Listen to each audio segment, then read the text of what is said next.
امیہ بن حلف مکہ کے سرداروں میں سے ایک اہم سردار تھا جو کفر اور شرک کا بہت بڑا پیشوا اور اسلام اور مسلمانوں کے حق میں روح زمین کا ایک بہت بڑا شیطان تھا۔ ایک دن اس کو پتہ چلا کہ اس کے کسی غلام نے بتوں کو پوجنے سے انکار کر کے کسی اور کو معبود بنا رکھا ہے۔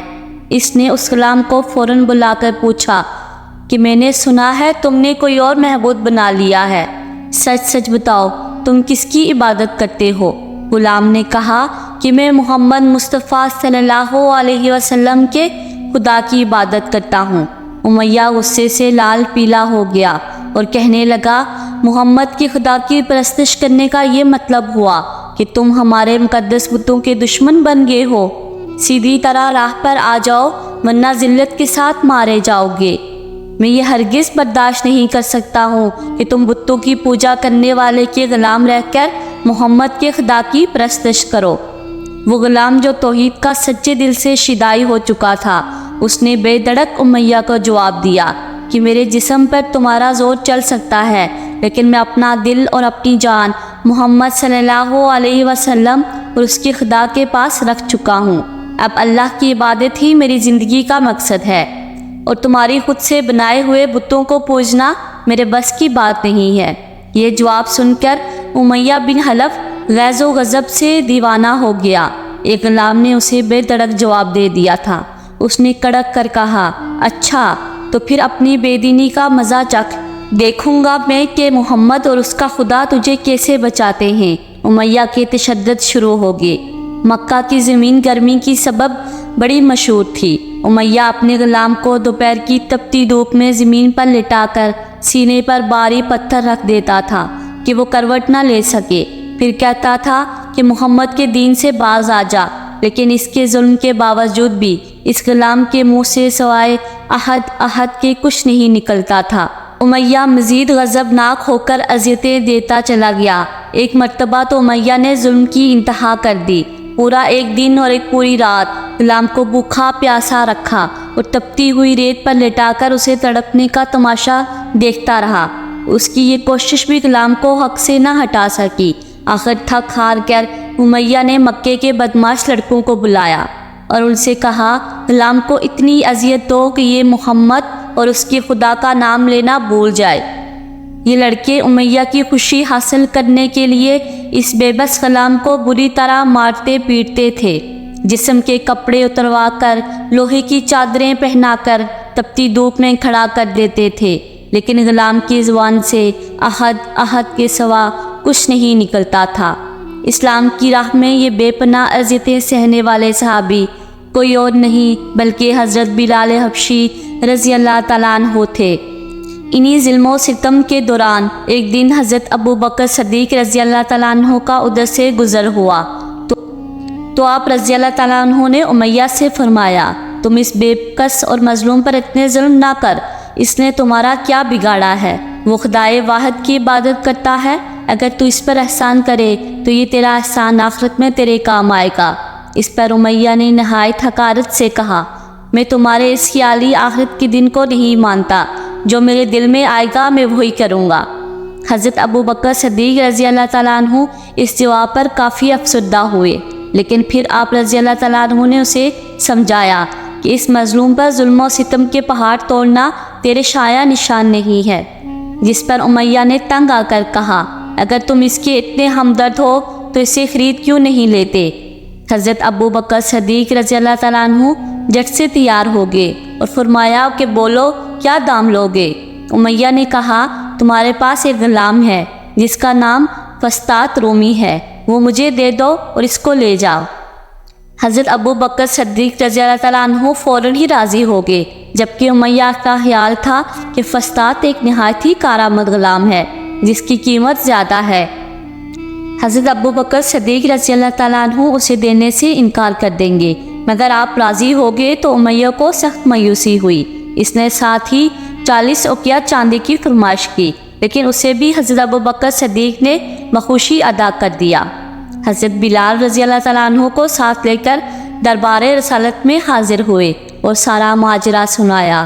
آپ صلی اللہ علیہ وسلم نہایت خوش ہوئے اور فرمایا کہ ابو بکر اس کار خیر میں مجھے بھی شریک کر لو۔ صدیق اکبر رضی اللہ تعالیٰ عنہ نے فرمایا، یا رسول اللہ صلی اللہ علیہ وسلم، میں اسے خدا کی راہ میں آزاد کر چکا ہوں۔ یہ سن کر زبان رسالت سے صدیق اکبر رضی اللہ تعالیٰ عنہ کے لیے کلمہ رحمت جاری ہو گیا۔ بلال رضی اللہ تعالیٰ عنہ نے اس غلامی میں 28 سال گزارے، لیکن اب چونکہ نہایت ہی نیک اور پاکیزہ طبیعت کے تھے، لہٰذا جب حضرت صلی اللہ علیہ وسلم نے دعوت توحید دی تو آپ نے فوراً اسے قبول کر لیا، اور یوں آپ سابقون اولون کے مقدس جماعت میں شامل ہو گئے۔ رہائی پانے کے بعد حضرت بلال ہمیشہ آپ صلی اللہ علیہ وسلم کی خدمت میں حاضر رہتے تھے اور دل و جان سے نبی پاک صلی اللہ علیہ وسلم کی خدمت بجا لاتے۔ حضرت محمد صلی اللہ علیہ وسلم بلال کو کسی بھی چیز کا حکم دیتے تو آپ اپنی جان بھی لگا دیتے۔ غزوہ بدر سے لے کر غزوہ تبوک تک تمام غزوات میں شامل رہے، لیکن حضرت بلال کی اسلام کے لیے سب سے بڑی خدمت اور ان کے لیے سب سے بڑی شہادت اسلام کا سب سے پہلا مؤذن ہونا ہے۔ ہجرت کے بعد جب مسجد نبوی صلی اللہ علیہ وسلم کی تعمیر ہوئی تو آپ صلی اللہ علیہ وسلم نے حضرت بلال کو اذان دینے کا ذمہ سونپا۔ آپ کی آواز نہایت دل نشیں تھی اور اس میں ایک ایسی تاثیر تھی کہ اذان کی آواز سن کر لوگ سب کام چھوڑ کر مسجد کی طرف دوڑتے۔ 8 ہجری میں جب مکہ فتح ہوا تو کعبوں کو بتوں سے پاک کرنے کے بعد آپ صلی اللہ علیہ وسلم نے حضرت بلال سے فرمایا، اے بلال، کعبے کی چھت پر کھڑے ہو کر اذان دو، اور یہ مبارک سلسلہ حضرت صلی اللہ علیہ وسلم کی حیات مبارکہ تک اسی طرح محبت اور عقیدت کے ساتھ جاری رہا۔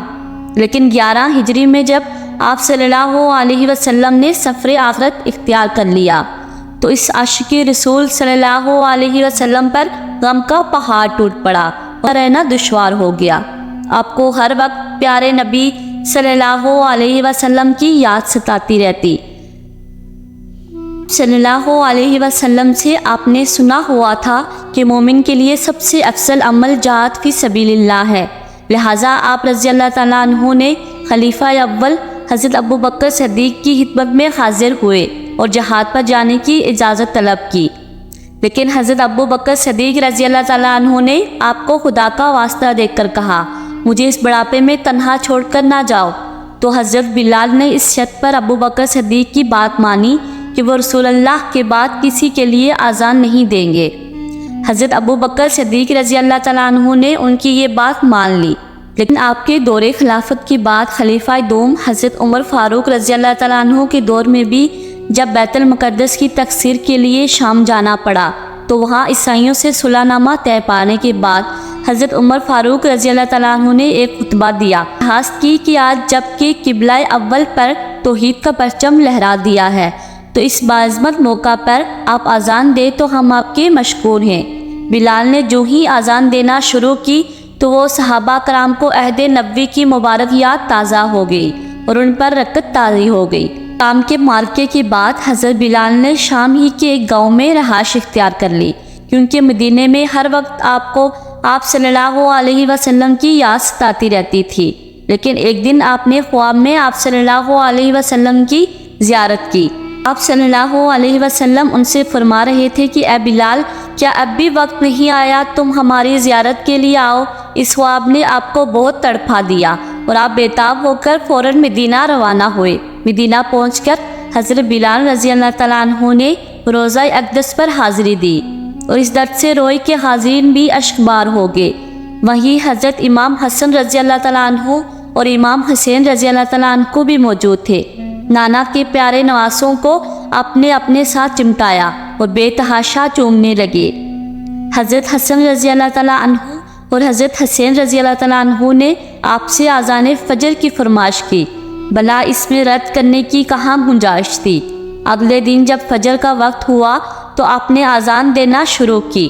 لوگوں کو عہد رسالت کی یاد تازہ ہو گئی اور لوگ اس طرح روتے ہوئے مسجد کی جانب چلنے لگے جیسے کہ نبی پاک صلی اللہ علیہ وسلم کا دور واپس آ گیا ہو۔